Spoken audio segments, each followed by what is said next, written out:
What's up, YouTubers? This is your boy Big Metro Fan 12 coming to you with another video game review. And this time I'm reviewing the Rocketeer for the NES that was made by Bandai America and Realtime Associates. And it's pretty much based off of a movie of the same title.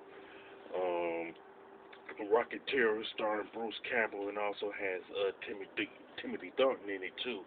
Now, the game pretty much shares the same plot as the movie where a couple of gangsters from this one guy's crew from 1938 Los Angeles stole this particular rocket pack. They're getting into some kind of shootout with the FBI where they hide this rocket pack somewhere in this hangar, and these gangsters pretty much because they're running from the FBI crash into a car that belonged to a guy named Cliff Seckhart, which is Bruce Campbell's character in the movie. Now, this Cliff Seckhart had pretty much found this rocket pack, and he pretty much found out pretty soon that pretty much everybody's after him, from the this particular gang to the FBI, the United States Army, and other groups and stuff. So, in order to avoid them, Cliff Seckhart pretty much becomes the Rocketeer. You know what I'm saying?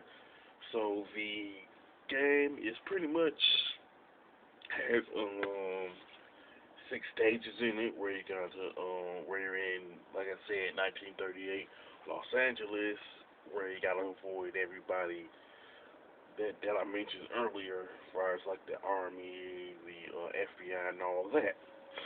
Now the you do have to fight different enemies through the course of the game, and you do use different weapons. You like pretty much start off with your fist, but you real quickly get ammo for a handgun and a Thompson, i.e. the Tommy gun, but you also get pretty much other weapons like a grenade, triple gun, and a bazooka and stuff. But one thing I do like about that is that you can easily switch between the weapons you want to use by pressing select it, and it's pretty easy to do. And it's like it doesn't like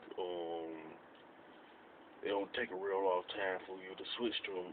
Press it once, it gets your weapon. Say you were using the fist at first, you press select, you automatically get your handgun.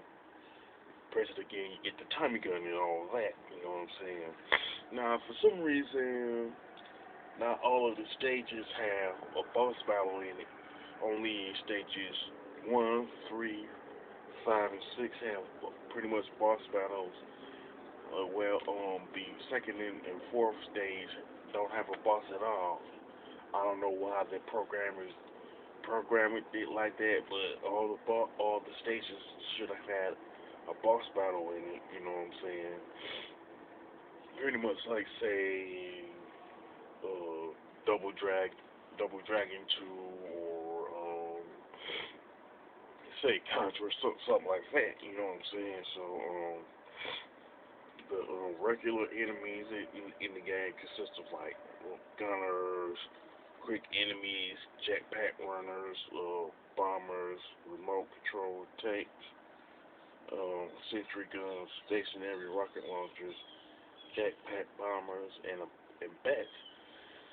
I'll be honest with you. I don't know why bats are in this game.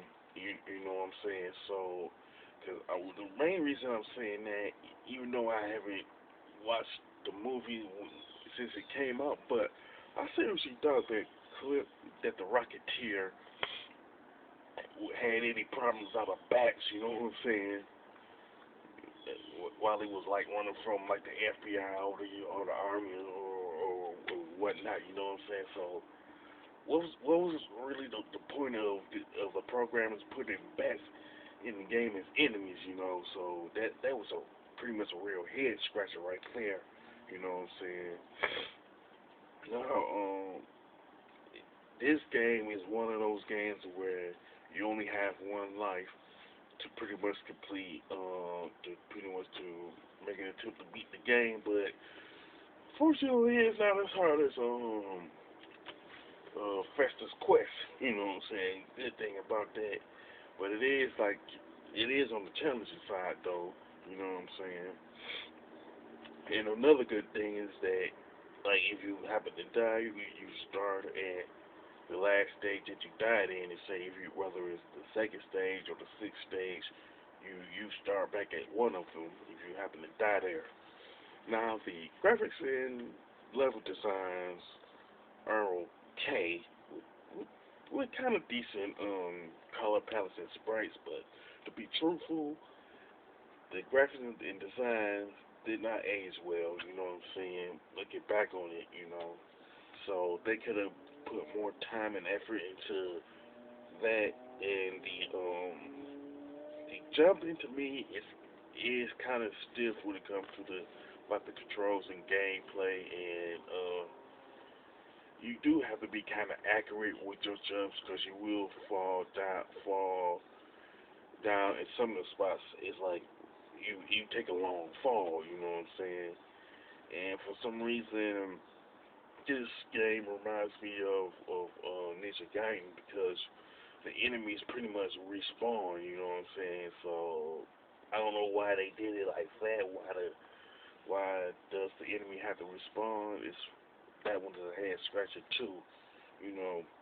Now the soundtrack, the music, it's okay, but let's be honest, it it didn't set any new standards for any other games in terms of like platformers and stuff.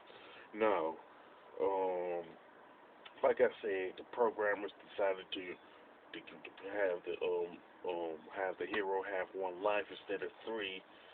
So you have, I guess they thought they'd give you more of an incentive to beat the game because of the fact that once you die, it's not only automatic game over, but you have to start back from the beginning of the stage. But fortunately, like I said, you have there is like the unlimited. You do have like unlimited continues though. So I wish that the programmers would have given you three lives instead of one.